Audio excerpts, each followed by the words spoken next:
On today's show, the Houston Rockets blow out the Los Angeles Lakers 128-90 for the defense completely shutting down the Lakers offense and LeBron James. Jalen Green unguardable. The Lakers had no answer for him in this game. A masterclass performance from him, and the Rockets are now above 500 for the first time in 1,005 days. We're going to break it all down for you coming up right here at Locked On Rockets. This is Mission Control, Houston. Ignition sequence start. Throw it up to Jalen Green. Sengun here in the short row. Oh my, that's the no-look. Jabari for three and the win. Yeah! Look at Tari, Eason. Here comes Tari. No! T-minus 15 seconds. Guidance is internal. The Houston Rockets select Thompson and Cam Whitmore. One thing I have never done is not made the playoffs, and so we want to take that step here as well.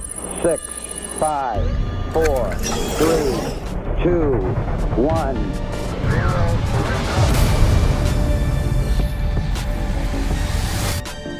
How sweet it is! The Houston Rockets are back to playing winning basketball. What's up, and welcome to another edition of Locked On Rockets, your daily podcast home for everything Houston Rockets basketball. As always, I'm your host, Jackson Gatlin, native Houstonian and credentialed media member. I'm also the host of Locked On NBA Mondays. Be sure to follow along on Twitter at JT Gatlin, and the show, of course, at Locked On Rockets, free and available wherever you listen to your podcasts, including YouTube. Now, today's episode is brought to you by Jace Medical. Empower yourself when you purchase a Jace case, providing you with a personal supply of 5 antibiotics that treat 50 plus infections. Get yours today at jasemedical.com. That's JASE medical.com. And as always, thank you so much for making Locked On Rockets part of your day every single day. Thank you for being an everydayer, whether it's on your way to work, on your lunch break, in the gym. Thank you for making Locked On Rockets part of your day every single day. 1,005 days it has been since the Houston Rockets have been above 500 in the NBA standings. And they're there again. They're back to playing winning basketball, blowing out LeBron James and the LA Lakers 128-94. Another in a string of impressive, dominant performances. This team is good, guys. This team is legitimately good. How good they are, TBD. But this team is good. There is not a, oh, maybe they might be good.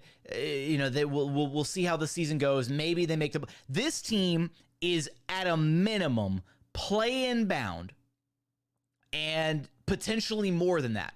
They're sitting at the 6th seed right now. It's early. They're 4-3, but we're going to enjoy this while we can. And legitimately, the way that this team is winning games is what is inspiring all this confidence in me, and why you, as Rockets fans, should be incredibly excited about this team moving forward, because what they're doing is sustainable. It's not like they just had a hot shooting night and were unguardable, and that's why they're winning these games. They're winning with defense. That's the main takeaway here, and that's what we're going to talk about here first. But we also got to get into, Jalen Green was sensational in this game, easily his best performance of the season.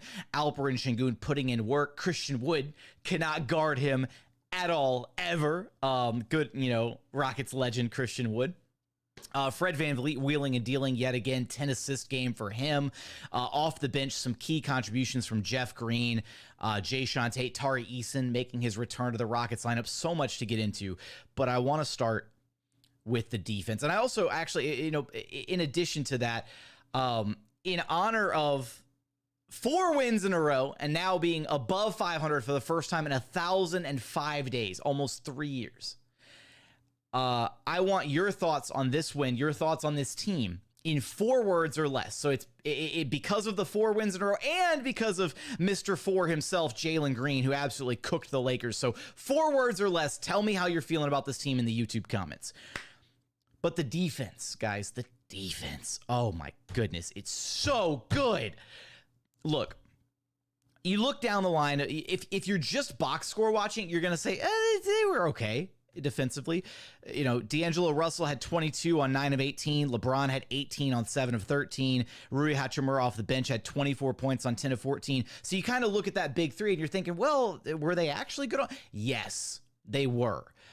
Because first off, the degree of difficulty at which some of those guys were scoring. Now, I will say D'Lo and Rui got some open looks, but it's because the Rockets' game plan was to load up on LeBron James and Austin Reeves as much as possible, and they completely negated those two guys. LeBron finished the game with only 13 shot attempts, and a big reason for that was because the Rockets were constantly loading up on him, forcing him to pass the ball out. Dillon Brooks was the primary defender and should get a ton of credit for how he guarded LeBron James in this game. But everybody deserves credit for slowing down LeBron in this game. Everybody from Jae'Sean Tate, Tari, Eason, Jabari Smith Jr., Al P, whenever LeBron was driving, in pick and roll scenarios and Al P was coming over to help. Fred VanVleet digging from the perimeter, trying to, forcing LeBron to pick up his dribble a couple times. It was a collective, complete team defensive effort to slow down the monster that is LeBron James. And he's still got 18 points. He's still got, 7 of 13 shooting, but he didn't dominate the game. And the Rockets forced him to kick the ball out way more than he probably would have liked to. They forced him into some really tough misses. It was a collective, really impressive team defensive performance from this Rockets team. And, and then even with Austin Reeves, they loaded up on Austin Reeves. They forced him into some really, really difficult shots in this game. Reeves finished with just 7 points on 2 of 9 shooting, missed all of his 3-pointers, and had a couple turnovers to boot. LeBron had 3 turnovers as well. At one point, the Rockets ran this the insane defensive trio of Dillon Brooks, Jae'Sean Tate, and Tari Eason, who made his return to the Houston Rockets lineup in big fashion in this game. And I want to dub that lineup Clamp City, because that lineup felt like the Lakers could not score on that lineup whatsoever. The length, the size, the defensive instincts of that trio on the floor at the same time. We had imagined how good it was going to be, and then seeing it actually in practice was even better than advertised. The times, Dillon would be checking LeBron, and then LeBron would drive, and suddenly you've got Jae'Sean Tate helping from the wing, or Tari Eason rotates over and his length meets LeBron at the rim, and LeBron forces up a bad shot. Or you've got LeBron trying to post up Jae'Sean Tate, and then Fred VanVleet's able to come over for a quick double team, and LeBron has to pick up his dribble and pass the ball back out or settle for a contested shot. Massive amounts of credit to the Rockets defense for them sticking true to the game plan, and for them also just continuing to dominate the glass. After Ime Udoka called out this team for being a bad rebounding team, they have been dominant on the glass. They're nearing top 10 territory as far as rebound percentage, and they dominated the glass in this one, 57-34. So completely matching, and not even matching, exceeding, they were the physical team. They were the aggressor in this game. This game felt like one of those ugly, slog it out 90s style battles early on. A lot of physicality on both sides. The refs were kind of letting them get away with a lot, actually, which was surprising given the fact that the Lakers had been complaining about the officiating. And then Ime Udoka even called it out pregame. He said, the Lakers have been complaining about officiating, so let's see if that plays a part in tonight's matchup. Ime really is a straight shooter, man. He calls it how he sees it. And, that's kind of this Rockets team's identity, right? Is they are a gritty, defensive, slow it down, muck it up team. They're bottom in the league in pace. They're the slowest team in the NBA, and it doesn't matter because they're winning with defense, and that is sustainable. That's something that can last you the entire season. Defense will never leave you. Shooting will come and go. You'll have hot shooting nights. You'll have nights where you can't throw a rock in the ocean. But as long as this team continues the defensive habits and building on those, which it's only going to get better now that you've got Tari Eason back in the lineup, and you've got the Clamp City rotation that you can throw out there with Dillon, Tate, and Tari, the sky's the limit for this team. It's really, really exciting. I want to get into, though, Jalen Green, your Locked on Rockets player of the game, his absurd offensive performance and how he was able to be so effective against the Lakers. We got to talk a little bit about Alperen Sengun bullying Christian Wood, Fred VanVleet wheeling and dealing with his 10 assists, Jeff Green, Uncle Jeff, turning back the clock off the bench, Jae'Sean Tate, his contributions, so much more. We're going to get to all of that in just one moment. First, today's episode is brought to you by eBay Motors.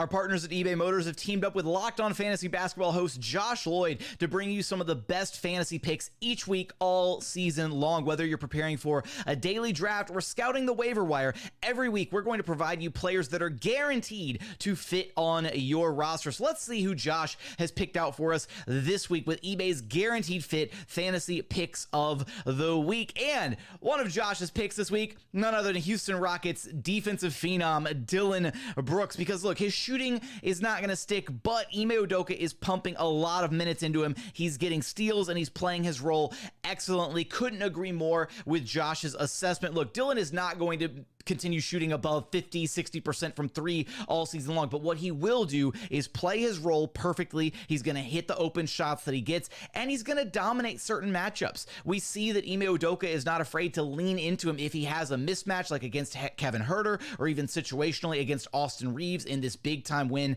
against the Lakers. Dillon Brooks can produce offensively, as well as racking up boards, steals, and even low-key some assists. His playmaking has been pretty nice so far. So Josh Lloyd from Fantasy Basketball is going to help you win your fantasy championship, and eBay Motors knows a championship team is about each player being a perfect fit. Same with your vehicle. With over 122 million parts for your number one ride or die, you can make sure your ride stays running smoothly. eBay Motors has brake kits, LED headlights, roof racks, bumpers, whatever your car needs, eBay Motors has it. And with eBay Guaranteed Fit, it's guaranteed to fit your ride the very first time, every time, or your money back. Plus, at these prices, you're burning rubber, not cash. So keep your ride or die alive at ebaymotors.com. eBay Guaranteed Fit only available to U.S. customers. Eligible items only. Exclusions apply. And continuing on here at Locked On Rockets, your daily podcast home for everything Houston Rockets basketball. We got to get into your Locked On Rockets player of the game, Jalen Green. 28 points, 11 of 15 shooting, 5 of 6 from three-point land, 7 rebounds, 3 assists, 1 steal, only 1 turnover, plus 24 in 21 minutes. 28 points in 21 minutes. He could have had a 30-burger. The only thing that Jalen Green did poorly in this game was not hit his free throws. He was 1 of 4 at the charity stripe. The Rockets as a team, just 12 of 19, unfortunately, so it seems hopefully they're not slipping back into the bad free throw shooting, but everything else was so spectacular. I won't dig in too much on the free throws. Needs to improve. They got to be better than that, but this was a sensational offensive performance from Jalen Green, really getting it done everywhere on the floor. And this was, Ime has talked about it a few times now, about Jalen Green not predetermining what he's going to do in a given game, and it really felt like he was just taking whatever the Lakers defense was giving him in this game. I mean, he was drilling catch and shoot threes. He had a couple pull-up threes. He was getting into the lane early on in the game, but not all the way into the lane, right? Not doing his, I'm going to go 90 miles an hour and get to the rim and not know what to do, or throw up some whatever shot at the rim. He was getting into the lane. He had the turnaround on Austin Reeves. He had the play where he got into the lane and had the little kind of push shot floater from, about 12, 15 feet away. Overall, I mean, his performance was spectacular. He was efficient, and he has looked really, really good settling into this role. And the play of the game easily was the defensive play where he completely locked up Austin Reeves, had him on Rikers, and ripped the ball away from him, went in transition, and yammed it home. He looked exactly, somebody posted it on Twitter, he looked exactly like the Dunkstronaut in center court when he took off for that slam after ripping Austin Reeves and going in transition the other way. And apparently, Ime, with some Jedi mind trick stuff, had a way to motivate Jalen Green in this matchup by reminding Jalen that he was on the USA select team and Austin Reeves was on the big team, the main team, if you will. Wanted to play a matchup against a fellow USA guy, and he was on select team. Reeves was with the big team, and so I reminded him about that. He did mention that. He said that after the dunk, the 3-point and the dunk, he was like, yeah, he did say that. I ain't been going into it, but yeah, it was a little confidence boosting. But you know, I get that from all my guys here, so I appreciate it from all. So Ime Udoka with some like Phil Jackson level, like Zen master, you know, let me gas you up a little bit and get you going for this matchup. And Jalen responded, man. Like this is coaching. It really is. Like Ime found a way. He was like, hey, so you know, Austin Reeves, he was on the USA team and they picked him over at you. Why don't you go out there and show them that they made a mistake? Absolutely, I am in love with this team, guys. Like it's so much fun. And so not only did Jalen have that insane steal and then the highlight reel dunk, later on he had a couple of insane like acrobatic layups, just gliding through the lane, slicing through multiple defenders. And this is the way that Jalen can be incredibly effective offensively. Is he is settling into this role as an off-ball player, and you're seeing it where he has now the confidence of he's catching the ball, and if there's not a defender near him, boom, he's pulling for three. Boom, another one. There we go. That was sweet to see. Might as well mix in a little Eric Gordon while we're at it, because we retain exclusive rights to the soundboard, the Eric Gordon soundboard bites.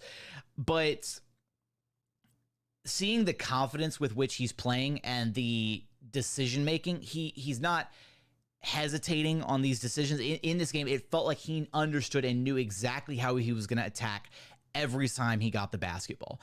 And a big part of it was, you know, no Anthony Davis out there, right? So the Lakers were, you know, a lot of times they were kind of turnstiles defensively on the perimeter, and Jalen was able to blow by whoever was guarding him.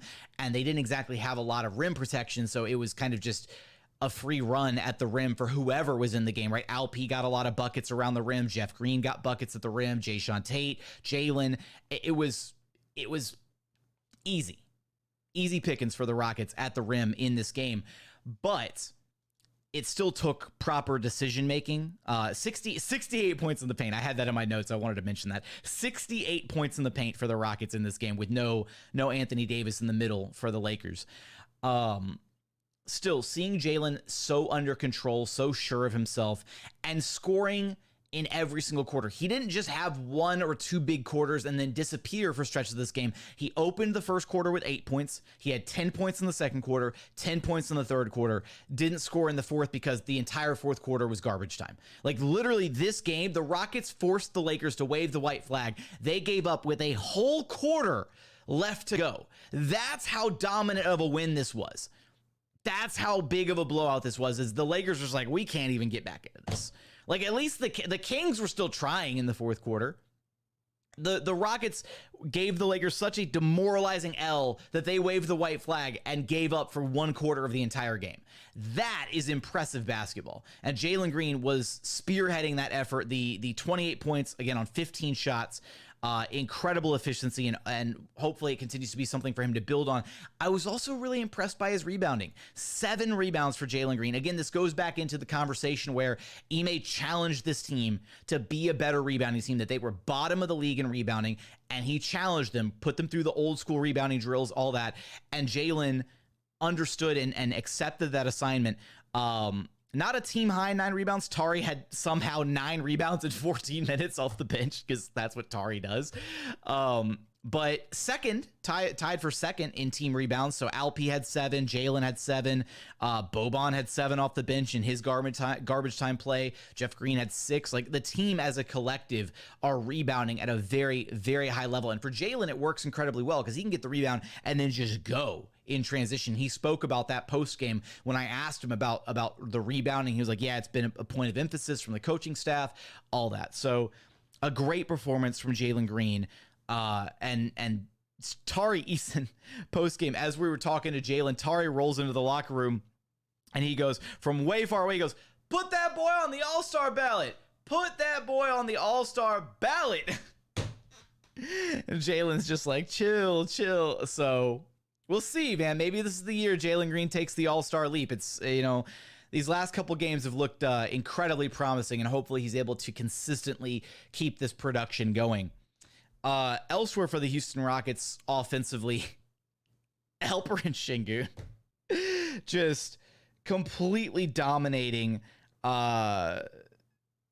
just absolutely dominating Christian Wood. Zero answer. Okay, Alperen Sengun. I mean, because he's too easy. He's all soft. He's too easy. He's so soft. Christian Wood can't guard Alperen Sengun. And Christian Wood didn't produce anything offensively either. He had 0 points, 1 shot attempt, only 4 rebounds in 22 minutes of run. Christian Wood was an absolute non-factor in this game. So, you know, about par for the course for what Rockets fans are expecting out of him. I mean, great game from Alperen Sengun. At one point, he was like 6 of 6, 7 of 7 from the floor before he missed his very first shot. 19 points, 7 boards, 4 dimes, 8 of 10 shooting, 3 of 4 from the free throw line. They took away, it looked like he had hit a 3-pointer, and then they took it away. I guess he had his foot on the line, but he had that, it looked like a 3, shot it, and like got the friendly bounce because it went way up top and then dropped back into the bucket. And he also had that insane dime to Jalen in transition where he was pushing the pace in transition, and Jalen came like just galloping up on the right side of the court. And I don't know how I think Alp knew that he had Jalen in the wings the whole way up, or heard him coming or what, because Alp was driving down the middle and then just at the very last second dumped the pass off to Jalen, who was able to finish at the rim. A really impressive showing from Alperen Sengun in this game. And Fred VanVleet, despite the shooting woes, 2 of 9 shooting, 1 of 6 from deep, had 10 assists, had 4 rebounds, only 1 turnover, continues to facilitate at an incredibly high level, making sure to get guys involved. And the pocket passes, oh my goodness, the pocket passes, guys. Having a point guard who understands how to run the pick and roll and how to hit guys with these little passes. He was hitting Jae'Sean Tate on the roll. He had a couple back-to-back dimes to Jeff Green just before halftime, where Jeff's rolling hard to the rim and Fred just hesitates for a split second, and then boom, direct line drive pass right to Jeff Green for him to finish for an easy 2 at the rim. Some really impressive playmaking from Fred VanVleet in this game. The Rockets as a team sharing the basketball really well, moving the basketball around the perimeter, finding good shots. I mean, every single night they've got, you know, any one of their starters could go off on any given night. And in this game, Jalen Green and Alperen Sengun did the heavy lifting. Dillon Brooks, you know, not a non-factor offensively, hit a 3, had an assist, but largely Dillon Brooks' contributions were defensively in this game. Jabari hit some shots. Fred hit, a couple shots and then was facilitating, but the guys doing the heavy lifting offensively were Jalen and Alp, but it can vary game to game. But the Rockets have guys, everybody in their starting lineup can step up to the plate and have a big game. And that's what the well-balanced kind of equal opportunity offense has done for this group, is on any given night, 1 or 2 guys might have it or they might not, and Ime's going to lean into the guys that do have it. And in this game, it was very clearly Jalen Green and Alperen Sengun. So coming up, want to get into some final thoughts from this one. Tari Eason and his return to the Houston Rockets lineup, his debut, his first game of the season. Jae'Sean Tate's production off the bench, Jeff Green turning back the clock in this game, and so much more. We're going to get there in just one moment. First, today's episode is brought to you by Jace Medical. Look, we spend a lot of time talking together, you and I. We get fired up after wins and losses, who's starting, who's sitting, all these discussions surrounding the team. And I appreciate and I'm thankful for that connection. And today we're going to get a little bit more personal here, because we just learned that you can get a 1-year supply of ED medications through Jace Medical. You realize what that means? That means you can bring on that extended travel trip, the next natural disaster or supply chain issue, and you're covered. You don't have to worry about disruptions to your refills of your prescriptions, whether it's Cialis, Viagra, or anything else that you're on. And this is possible because of our friends over at Jace Medical. Go online right now at jacemedical.com to receive your 12-month supply of your daily medication. Remember to use promo code LOCKEDON at checkout for a discount as well. A verified customer had this to say about Jace Medical: "I'm thankful for this service. Supply chain issues caused me to cut pills in half to have it in stock. I ordered most of my daily meds with a year supply. I also ordered an antibiotic kit. I feel secure now. Prices are lower than local pharmacies. I highly recommend this for everyone. If you or someone you love would get some peace of mind by having a year supply of any daily medicine, go to JaceMedical.com to see if it's offered for you. Remember to use promo code LOCKEDON for $20 off of your purchase. And final segment here at Locked On Rockets, your daily podcast home for everything Houston Rockets basketball. Final thoughts from the Rockets' 128-94 bludgeoning of the LA Lakers. Let's go Tari Eason here, who made his return to the Houston Rockets lineup and did so in true Tari fashion because he played just 14 minutes. So Ime talked about him getting about 15 minutes of run in this game. And Tari had 9 points and 9 rebounds and 2 assists and a block in 14 minutes of run. If that's not the most Tari Eason stat line that I've ever seen in my life, damn near cracking a double-double in his first game back. His very first bucket of the season was a corner three-pointer. Looked like he hadn't missed any time. Now, I will say, I'll push back a little bit. Even Ime mentioned post-game that it looked like Tari was a little thirsty offensively, which is, expected given the fact that he's, is his first game back and he wants to, get out there and start getting involved and all that. So, a little thirsty on offense, but otherwise, some fantastic defense being played. Again, part of the Clamp City trio out there. Some elite rebounding being provided. The length was sorely missed. Tari is easily one of the Rockets' biggest, longest players on the team. So having him back out there gave the Rockets some much needed size in this matchup. And it's just great to have him back out there on the court. And watching him kind of blend in with the rest of this group and seeing what Ime is going to be able to achieve with him, specifically certain defensive lineups. Again, the Clamp City trio of Dillon, Tate, and Tari is going to give teams so many headaches this season. It's such a travesty that they weren't able to have Tari around for those first few games because I feel like he would have been an absolute difference maker in the Spurs game for sure. Definitely against the Warriors. This Rockets team could very easily be 5-2 or hell, even 6-1 at this point because of, the fact that they were very much in those first couple games against the Spurs, against the Warriors. And those games could have really gone either way, honestly, but they're 4-3 right now and they are building towards something very special here. Jeff Green off the Rockets bench, turning the clock back. I know I mentioned a couple of the buckets that he had off the dimes from Fred VanVleet, but Jeff Green was seriously such a good pickup for this Rockets team, such a good pivot this offseason. And at one point, he turned back the clock at one point in this game and went up for a poster slam and got fouled, went to the free throw line instead. But, we might have to rescind the Uncle Jeff nickname because he's still got a lot left in the tank, and having him be a contributor for this team is so beneficial. He's like having another coach on the floor. He's constantly talking to Jalen, Jabari, the young guys, trying to make sure they understand what's going on, what adjustments they need to make, all that stuff. And kind of an extension of that, this Rockets team, even though they did a fantastic job defensively in this game, really limiting LeBron, really shutting down Austin Reeves, Christian Wood, kind of the main assignments, if you will, and making sure that those guys didn't get going.